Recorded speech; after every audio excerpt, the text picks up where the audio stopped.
Très chers téléspectateurs de 14 TV Gabon, bonsoir. Soyez les bienvenus pour ce flash d'information du lundi 7 avril 2025 dans le magistère universel. Bon dimanche à tous, merci beaucoup. Ce sont les paroles prononcées par le Saint-Père le dimanche 6 avril après la brève salutation des fidèles réunis place Saint-Pierre.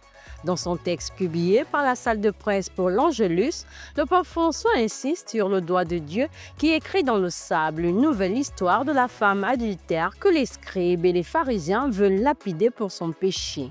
Le pape François a demandé le soutien et le respect pour les missions des personnels de santé.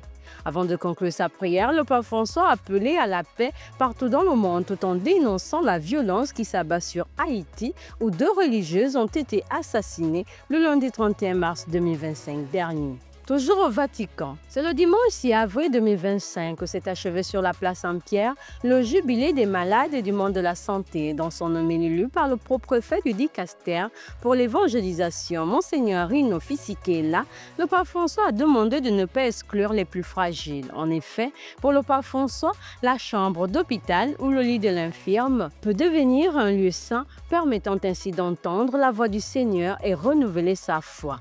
Le pape François a ainsi demandé au Seigneur pour ce jubilé des malades et du monde de la santé que cette caresse de son amour atteigne ceux qui souffrent et encourage ceux qui les soignent afin que chacun fasse de la souffrance et de la douleur une occasion de cultiver l'espérance. Dans le magistère local, le monastère Notre-Dame des Anges d'Essassa a servi de cadre à la tenue du pèlerinage diocésain à Notre-Dame le week-end écoulé sous le thème « L'espérance ne déçoit pas ». Réunis en fraternité, les pèlerins ont débuté leur marche le samedi 5 avril 2025 au sanctuaire Marianne Notre-Dame du Gabon par des louanges et la méditation du rosaire en direction de la paroisse Sainte-Thérèse d'Essassa pour la veillée et d'autres activités, enseignement, écoute, confession, feu de camp et partage. La messe de clôture de ce pèlerinage a été présidée par son Excellence Monseigneur Jean-Patrick Kibaba, archevêque métropolitain de Libreville, le dimanche 6 avril 2025 dans la chapelle du monastère Notre-Dame des Anges, avant la catéchèse qui avait pour thème « L'Église de Jésus-Christ est belle ». Dans son homélie, le métropolitain de Libreville a exhorté les pèlerins à rechercher la sagesse et la miséricorde de Dieu dans leur vie. En rappel, cette rencontre a été organisée par l'aumônerie des universités et grandes écoles sous la direction du père Harris, aumônier de la Cuge. Église en marche. Le jeudi 3 avril 2025 dernier, une session de formation a été organisée à la cathédrale Notre-Dame de l'Assomption Sainte-Marie sur le thème « L'intelligence artificielle au service de l'évangélisation et de la mission de l'Église ».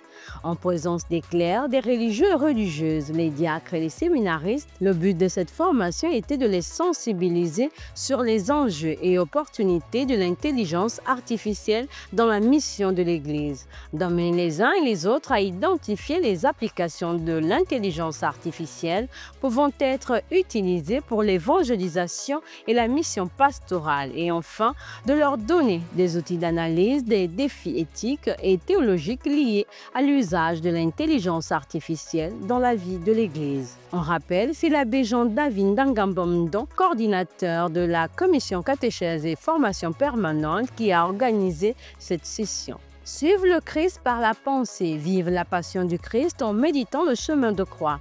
Un acte dévotionnel pour tous les chrétiens catholiques en ce temps de carême. Le vendredi 4 avril 2025 dernier, les fidèles de la paroisse Notre-Dame de la Miséricorde à Limbandeng ont également suivi les pas du Christ à Golgotha, méditant le chemin de croix.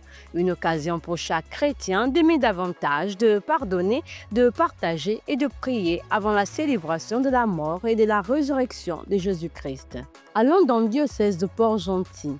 À l'occasion de la célébration du jubilé des malades et du monde de la santé, des consultations gratuites ont été organisées à l'école catholique Abbé Yoya le samedi 5 avril 2025, tandis que le dimanche 6 avril, une messe d'action de grâce a été présidée par Monseigneur Ezebus Ogbona Manao Chinekezi au centre hospitalier de Tchengue. Une occasion donnée pour l'évêque de Port-Gentil de poser la première pierre de la chapelle de cet hôpital. Chers téléspectateurs de Caton TV Gabon, c'est ainsi que s'achève votre flash d'information du lundi 7 avril 2025. Nous vous remercions de l'avoir regardé. On marche vers les 200 ans de l'histoire de l'évangélisation de l'Église catholique au Gabon. Gardons la foi, l'espérance et la charité.